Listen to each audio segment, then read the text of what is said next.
পাকচর সন্দেহে ধৃত তৃণমূল কর্মী ফাজলে রাব্বির বাড়িতে পৌঁছে গিয়েছিলাম আমরা, TV9 বাংলা। ধৃতের স্ত্রীর দাবি চক্রান্ত করে ফাঁসানো হয়েছে তাকে। পাক গুপ্তচর সন্দেহে গ্রেপ্তার হয়েছে ইসলামপুর ব্লক তৃণমূল কংগ্রেসের সভাপতি জাকির হোসেনের ভাই ফজলে রাব্বি। আমরা ইতিমধ্যে তিনি যে বাড়িতে ভাড়া থাকতেন সেখানে আমরা রয়েছি। আমি একটু দেখানোর চেষ্টা করব। এই বাড়িতেই তিনি ভাড়া থাকতেন সস্ত্রীক। আমরা একটু যাওয়ার চেষ্টা করব উপরে, বাড়িতে আছেন কিনা। দিদি আছেন?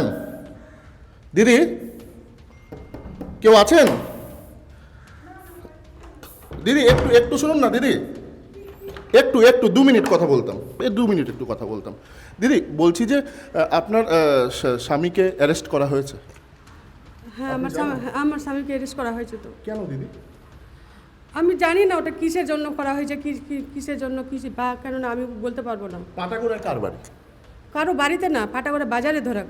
আচ্ছা, পাটাগোড়া কি গ্রামের বাড়ি ওনার? হ্যাঁ, আমার গ্রামের বাড়ি। আচ্ছা আচ্ছা দিদি, ব্যাপারটা হচ্ছে যে পাক গুপ্তচর সন্দেহে গ্রেপ্তার করা হয়েছে, এমনটা বলা হচ্ছে যে তথ্য পাচার করত, এরকম বলা হচ্ছে। আপনি কি বলবেন? না না, আমি এগুলো সম্বন্ধে কিছু জানি না। আমার হাজব্যান্ড এগুলোকে ফাঁসানো হচ্ছে, আমার হাজব্যান্ডকে।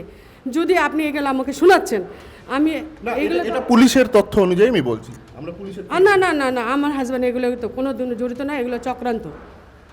কারা চক্রান্ত করলো? কারা চক্র করছে আমি তো বুঝতে পারছি না। কে চক্রান্ত করছে ওটাও তো বুঝতে পারছি না। আচ্ছা, কি কাজ করতেন আপনার হাজবেন্ড? আমার হাজব্যান্ড বিজনেসম্যান। কি কাজ করতেন? কি বিজনেস? কন্ট্রাক্টরি করতেন। আচ্ছা, ঠিক। আপনার নাম দিদি? নুনিয়া বেগম। আমরা আমরা আমরা কথা বললাম যিনি গ্রেপ্তার হয়েছেন ফজলে রাব্বি, তার স্ত্রীর সঙ্গে। তিনি যেটা বললেন তার স্বামী নির্দোষ। পরবর্তীতে পুলিশের জালে কি আর কেউ ধরা পড়বে? এই ফজলে রাব্বির থেকে কি আরও কিছু জেনে পুলিশ কি তদন্তের অগ্রগতি করবে? সেদিকে অবশ্যই নজর থাকবে আমাদের। উত্তর দিনাজপুরের ইসলামপুর থেকে বিশ্বরূপ বিশ্বাস, TV9 বাংলা। বিশ্বরূপ রয়েছেন আমাদের সঙ্গে লাইভে। বিশ্বরূপ, তোমার পাঠানো প্রতিবেদন তো দেখলাম। এই ফাজলে রাব্বি, এনার নামটা কোথা থেকে উঠে এলো? মানে কাউকে জেরা করে কি? আর এর বিরুদ্ধে ঠিক কী ধরনের গুপ্তচর বৃত্তির অভিযোগটা উঠছে?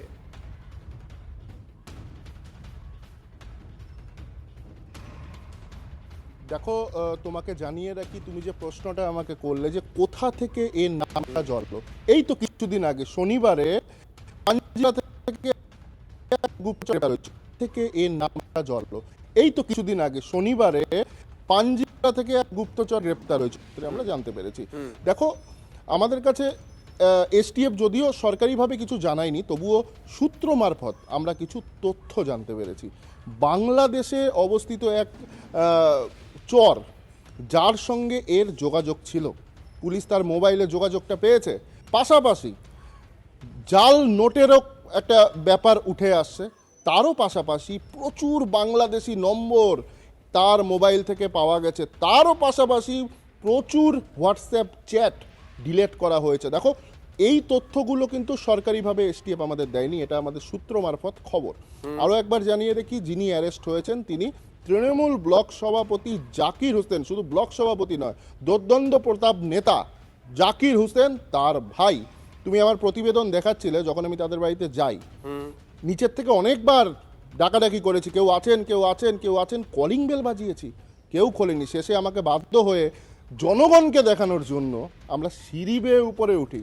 তারপরে দেখবে তুমি কতক্ষণ পরে তার স্ত্রী বেরোয়।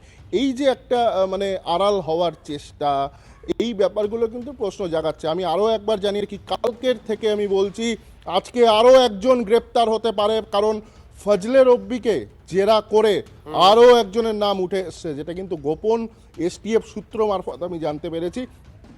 আমার কাছে এটাও খবর আছে যে ফজলেকে নিয়ে পুলিশ ইসলামপুর পুলিশ জেলা এলাকায় ঘোরাফেরা করছে, কারণ তাকে জেরা করে আরও কিছু নাম উঠে এসেছে বলে জানা যাচ্ছে।